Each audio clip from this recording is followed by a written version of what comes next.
Lasallanos. Les saluda Giovanni Duffer de la ciudad de Nueva York, un programa de Lasallanos en el mundo como todos los domingos. Esta semana nos vamos hasta Europa, a Netherlands, donde tenemos un compañero ex lasallano, muy amigo mío de la infancia, con quien voy a conversar el día de hoy. Pero antes recordemos que estamos ante la santa presencia de Dios. Adorémosle. Muy buenas tardes, Antonio. ¿Cómo te encuentras el día de hoy? Buenas tardes, Giovanni. Muy bien, gracias. Un gusto conversar aquí contigo. Buenas tardes. Igualmente. Para que todos sepan quién eres, dinos por favor tu nombre completo. ¿Cuántos años estudiaste en el Colegio San José La Salle y de qué promoción eres?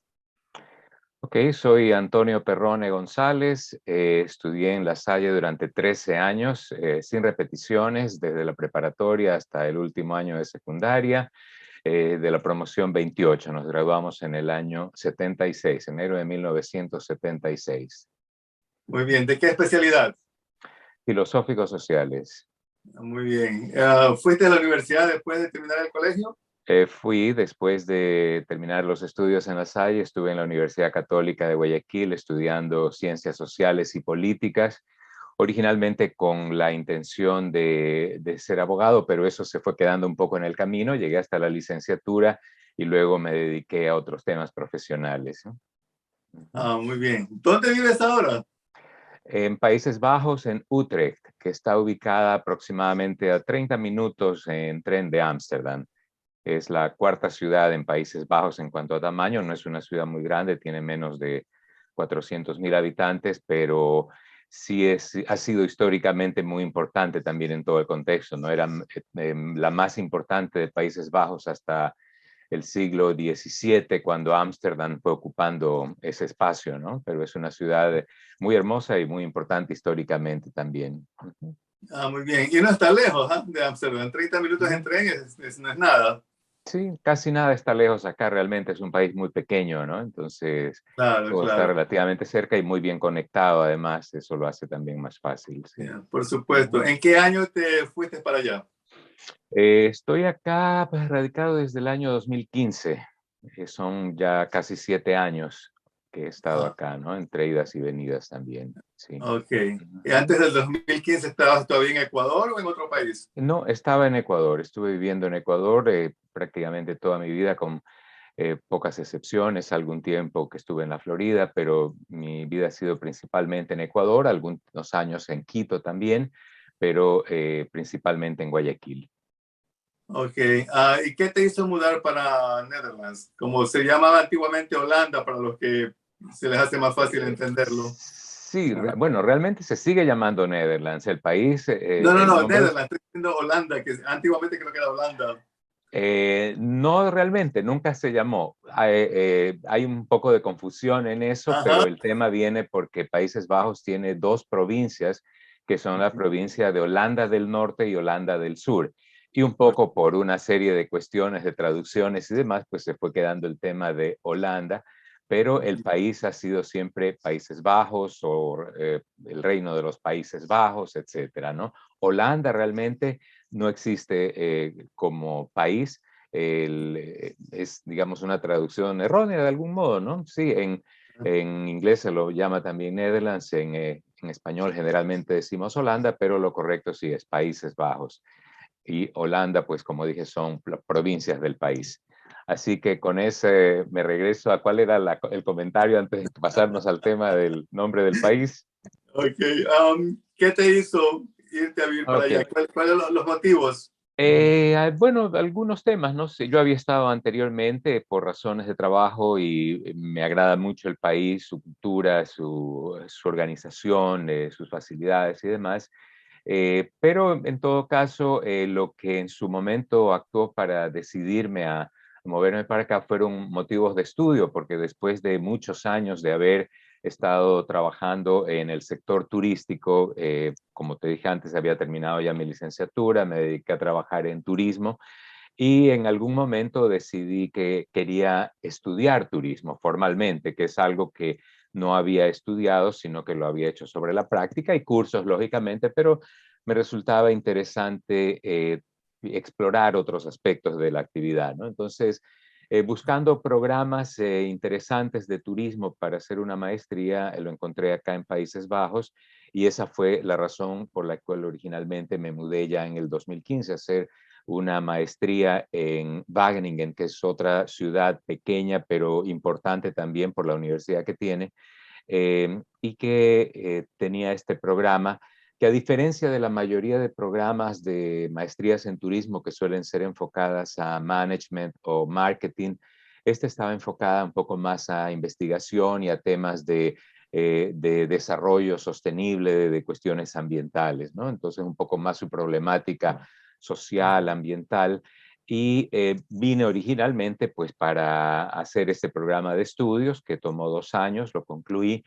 Durante ese tiempo me involucré también acá en temas de trabajo, de cuestiones vinculadas con el sector turístico también, y me he mantenido en eso pues ya los últimos años, ¿no? Ok, ¿las clases fueron todas en inglés? El curso es en inglés y el programa de la maestría fue en inglés. Ok, en esos 2 años que estuviste allá, ¿fuiste aprendiendo el idioma de allá? Poco.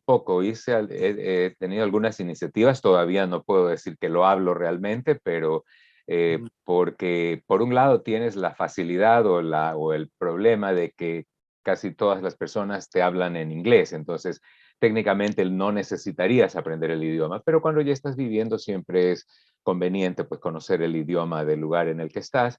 Entonces, sí, desde que estaba en la universidad comencé a hacer algunos temas más bien prácticos, ¿no? De tener reuniones de intercambio de idiomas, luego algunos cursos básicos y luego lo he seguido haciendo esporádicamente, ¿no?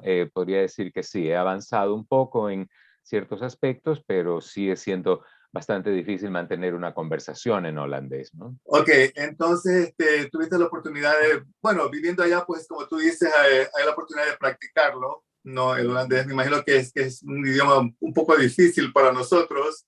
Y si el trabajo y todo te desenvuelves con el inglés, pues entonces es mucho más fácil, ¿no? Claro, no es indispensable aprender el idioma, pero es conveniente, ¿no? Si estás viviendo en un sitio, es Claro. conveniente poder hablarlo también y entenderlo un poco más, ¿no? Es casi un tema incluso de delicadeza, si se quiere, y de cortesía, por último, ¿no? Y Ujú. es saludable, entonces sí, sigo intentándolo. Es complicado, si hablas inglés o alemán, puede ser un poco más fácil porque hay muchas similitudes, pero no es exactamente igual, no tiene sus particularidades también.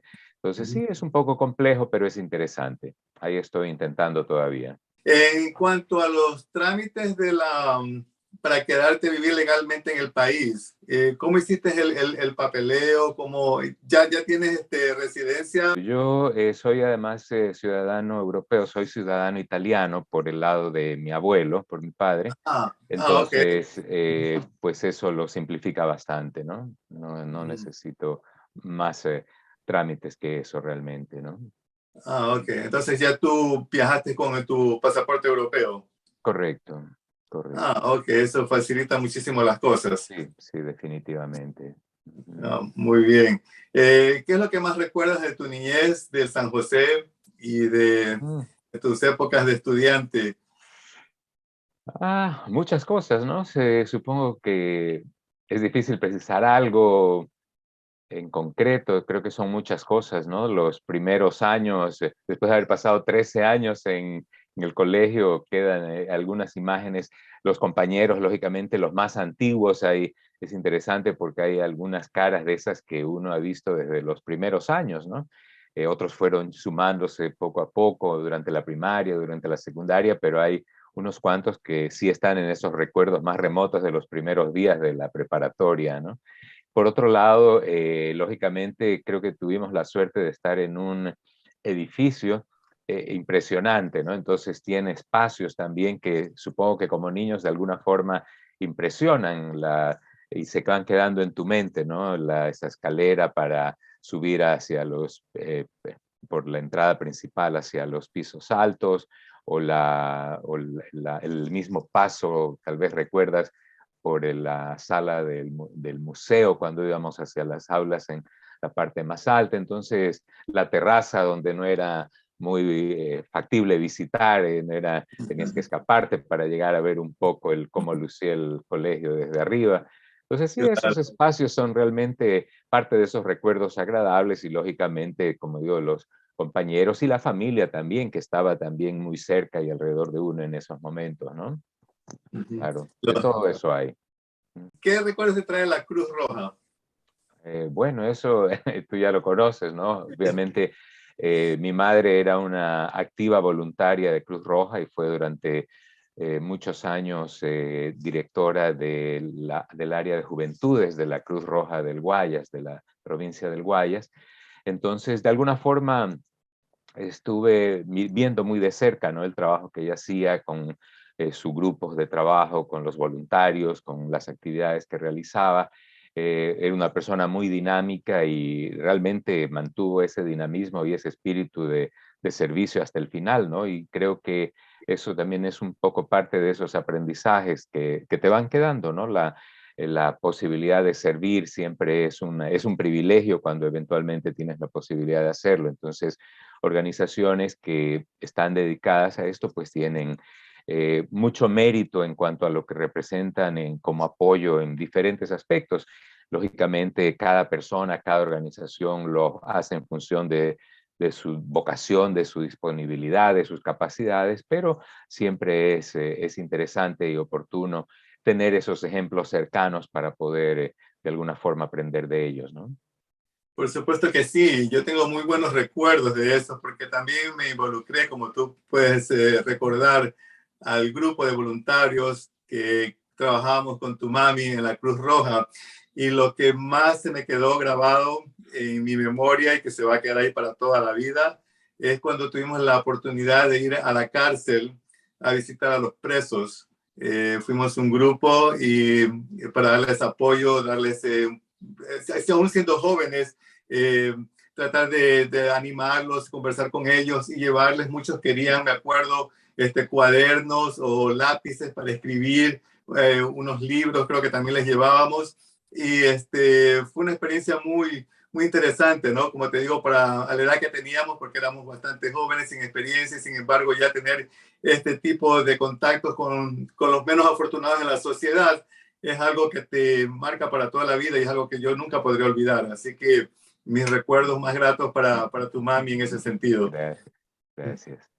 Sí, realmente es interesante. Creo que esas experiencias como jóvenes o como niños, la mayor oportunidad que se pueda tener en cuanto a exponerse, por usar un término, a experiencias que de alguna forma te sacan del círculo hermoso generalmente y cómodo en el cual nos encontramos y que nos permiten de alguna forma vincularnos con la problemática de lo que realmente está ocurriendo en el mundo, ¿no? Creo que son experiencias interesantes y muy necesarias para los niños y para los jóvenes.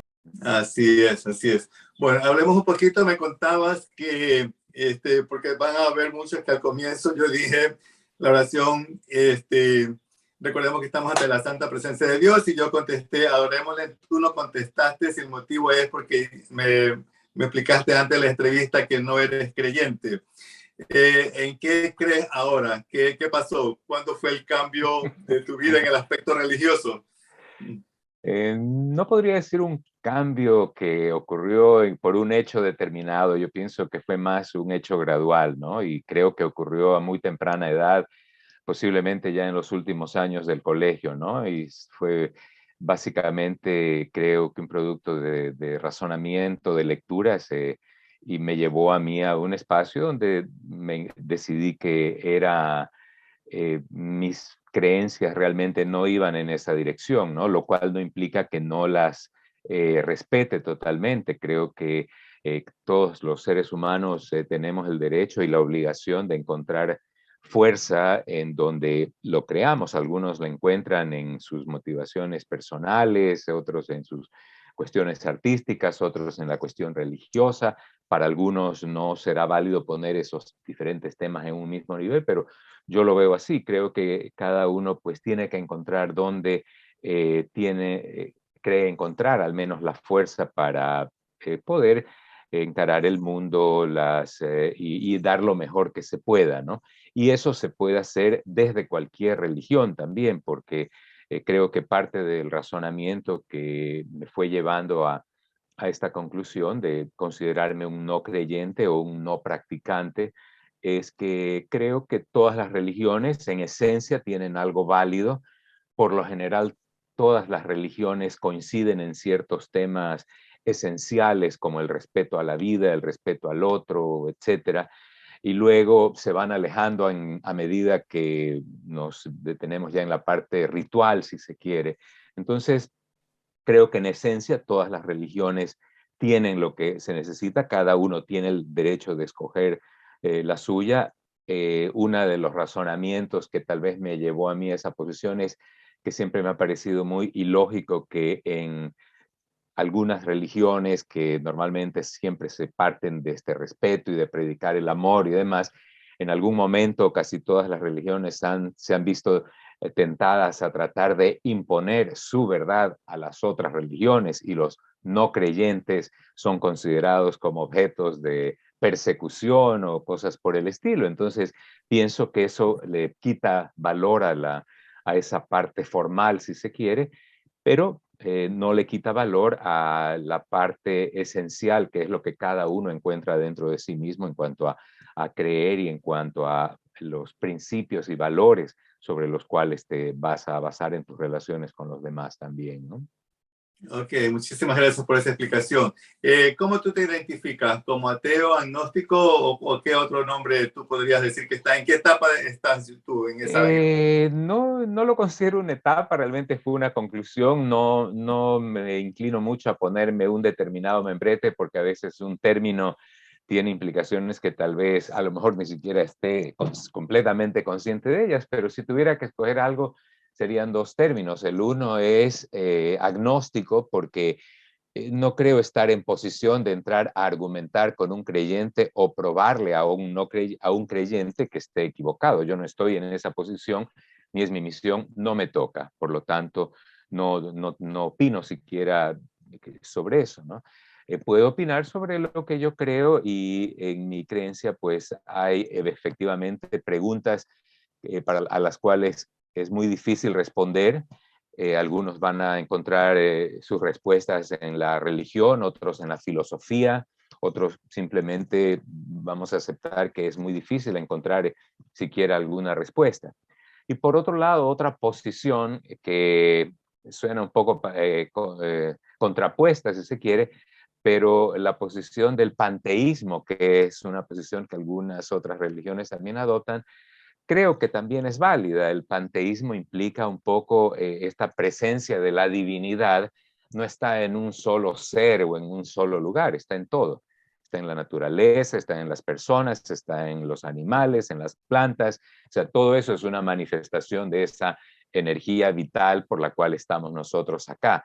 Por lo tanto, no necesito coger ninguna de estas, ponerla en un templo, adorarla o cosas por el estilo. Creo que una forma de adorarles, manifestar el respeto por las personas, por la naturaleza y por todas estas relaciones y lo que nos rodea, ¿no? Entonces, el panteísmo de alguna forma apunta a ver una divinidad en todo lo que está alrededor nuestro. Entonces, aunque suenen un poco contrapuestas, creo que esas son las dos posiciones que con las que podría identificarme sin pretender realmente colgarme los membretes completamente, ni mucho menos luchar por ellos o cosa por el estilo, ¿no?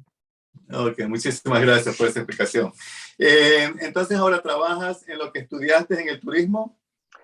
Sí, yo he trabajado siempre en turismo, realmente desde que los primeros años, cuando estaba ya con mis estudios de ciencias sociales y demás, comencé ya a trabajar en turismo.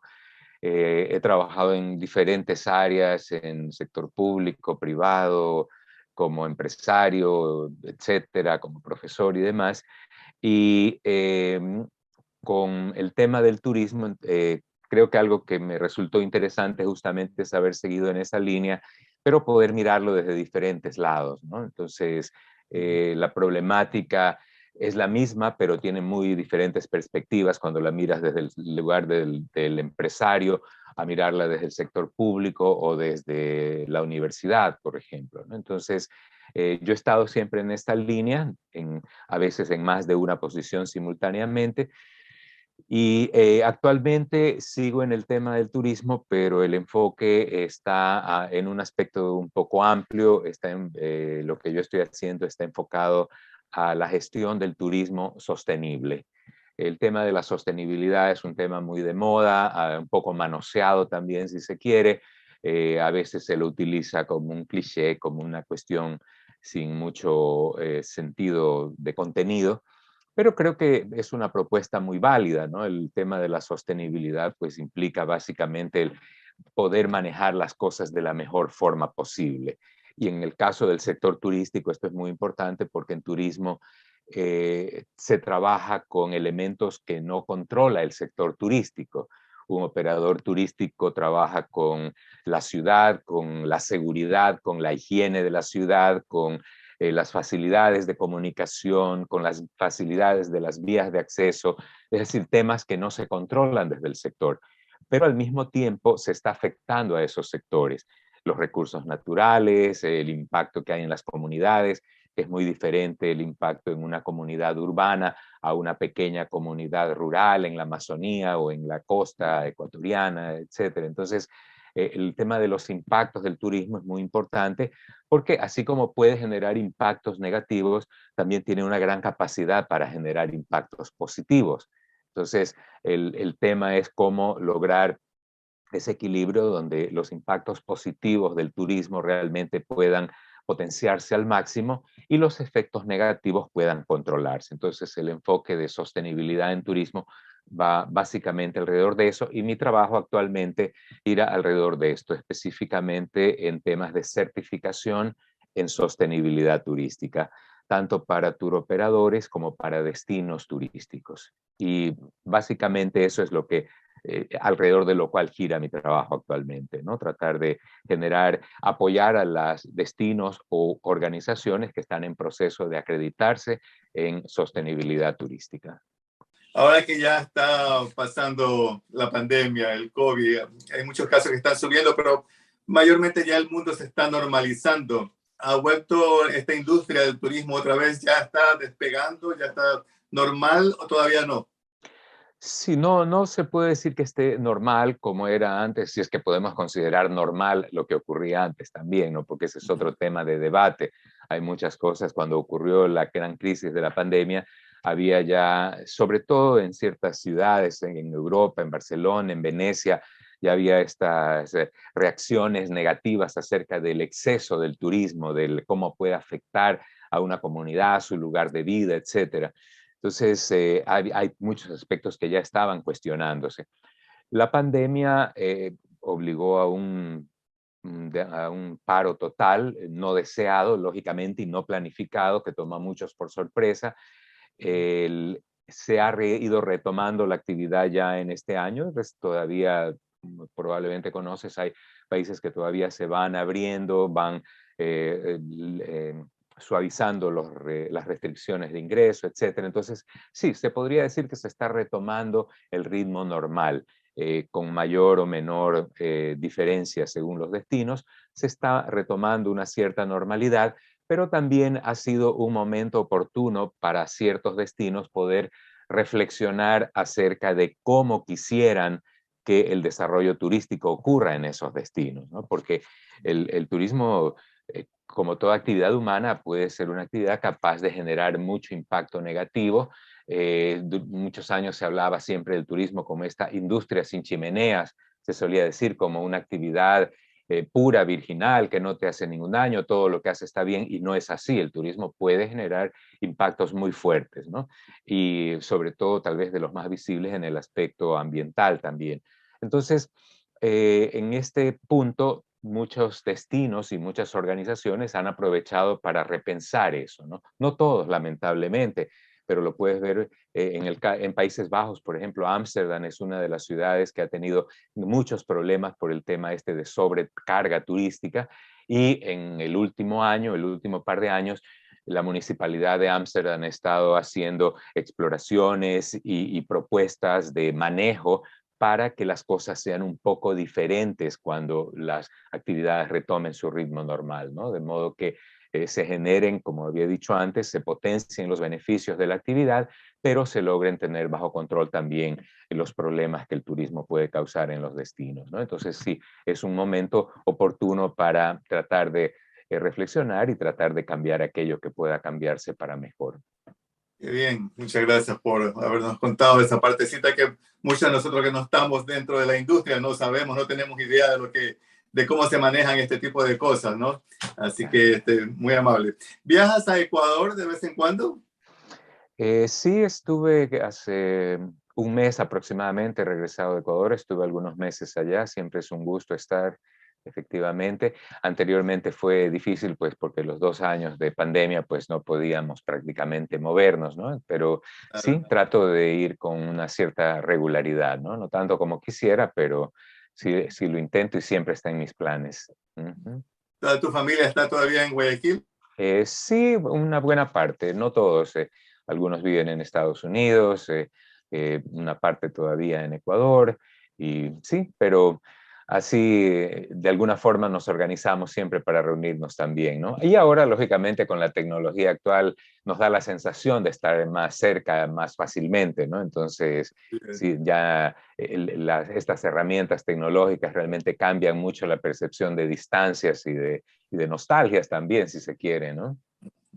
Así es. ¿En tus planes futuros está ya quedarte a vivir permanentemente en Netherlands o algún Eh, momento piensas regresar a Ecuador? por ahora estoy acá indefinidamente, pero no descarto estar de vuelta en Ecuador, ¿no? Esas estadías, las visitas allá, pues cuando voy siempre trato de que sean largas, unos cuantos meses al menos, y en algún momento se irán alargando tal vez, ¿no? Habrá que ver cómo se van dando las cosas. Por ahora voy a estar acá, estoy básicamente radicado en Países Bajos, pero sí, tratando de visitar Ecuador con una cierta frecuencia. ¿Algún mensaje que te gustaría mandarles a tus ex compañeros de tu promoción?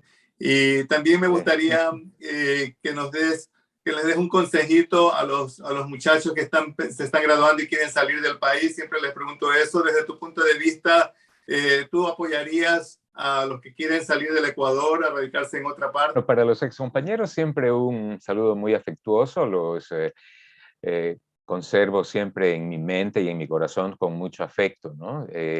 Con los años hay algunos que se fueron sumando y efectivamente es interesante la relación que se da con las personas con quienes compartimos las aulas.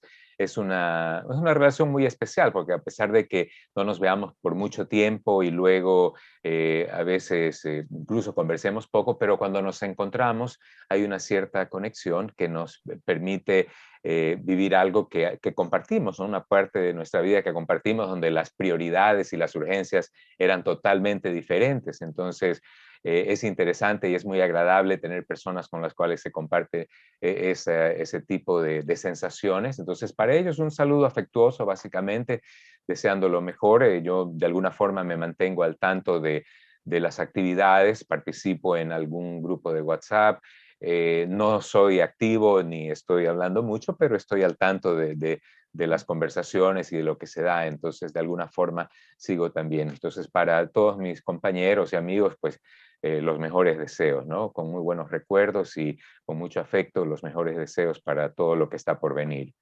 Y con respecto al otro, Giovanni, aquello de que los chicos que terminan el colegio y quieren salir del país, creo que no hay que pensar en salir del país porque quiero salir del país. Realmente lo que primero que hay que pensar es qué quiero hacer, ¿no? Tratar, que no es fácil tampoco, qué quiero hacer en la vida y eso cuando recién terminas el colegio es difícil. Creo que en eso nuestro sistema educativo, por ejemplo, todavía tiene esta falla de que te lanza de la secundaria a la universidad y ya tienes que escoger esa carrera en la que te vas a pasar los próximos años de tu vida, sin un periodo intermedio de adaptación como el que cumple los college, por ejemplo, en Estados Unidos, donde de alguna forma vas familiarizándote con una vida universitaria y luego te vas a abrir ya a otras especializaciones en las cuales a lo mejor te encuentras mejor y puedes ya tomar decisiones más firmes. Entonces, para quienes están terminando el colegio, básicamente tratar de exponerse lo más posible a todo tipo de experiencias positivas que los atraigan, que les resulten interesantes, cuestionarse permanentemente, buscarse respuestas más allá de lo evidente y tratar de identificar aquello que realmente los motiva. Entonces, si quieres ser abogado, o quieres ser físico nuclear, o pintor, o actor de teatro, lo que quieras, pero estar convencido de que realmente por ahí va la cosa. Entonces, una vez que tengas eso claro, vas a descubrir si lo que necesitas para empezar lo tienes aquí a la vuelta de la esquina o necesariamente tienes que irte lejos para encontrarlo. Siempre va a ser saludable una experiencia fuera. Creo que es indispensable y aunque no sea para quedarse a vivir fuera, creo que todos los estudiantes debieran tener esa oportunidad y aprovechar de eso para un poco ampliar sus horizontes, ampliar su visión crítica y ser un poco más abiertos en cualquier actividad profesional en la que luego decidan involucrarse, ¿no? Creo que sí, la experiencia de salir es muy útil, es muy necesaria, no es imprescindible que te vayas a vivir a otro lado, todo depende de tus inquietudes, de lo que quieras hacer y de y dónde puedas hacer aquello que quieres hacer realmente, ¿no? Exactamente, muchas gracias. Y antes de terminar, ¿qué es lo que más te gusta de vivir en los Países Bajos y qué es lo que menos te gusta? Lo que menos me gusta tal vez sea el clima, aunque ya me he acostumbrado, porque es bastante impredecible, ¿no? Aún en pleno verano a veces tienes que esperar bastante por el sol.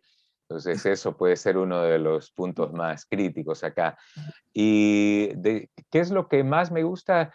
Mira, a estas alturas ya no hablaría ni de la cultura, ni de la actividad, etcétera, pero y me da un poco de pena decirlo, porque realmente es un poco una comparación con ciertas limitaciones que tenemos en Ecuador.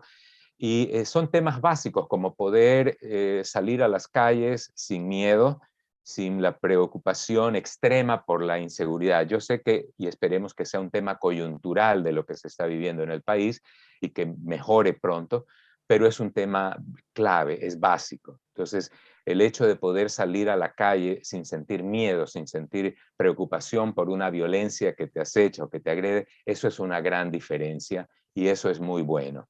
Entonces, y eso no es algo que tenga que ser exclusivo de acá, es algo que se puede dar en el Ecuador, se puede dar en todas partes. Lógicamente hay procesos, es complejo, pero es algo en lo cual necesitamos pensar. Entonces, en un punto como el actual, ese es uno de los mejores temas de los que yo podría decir, es poder no tener que vivir con miedo cuando sales a las calles, y eso es tremendamente importante. Es una respuesta totalmente coyuntural en función de algo que ocurre en este momento, pero creo que es una diferencia notable que nos permite plantearnos que sí, es posible llegar a eso también, o sea, es posible cambiar esa realidad y creo que eso es importante. Antonio, ha sido un placer haber conversado contigo. Viva Jesús en nuestros corazones, por siempre. Gracias, Giovanni. Buen día.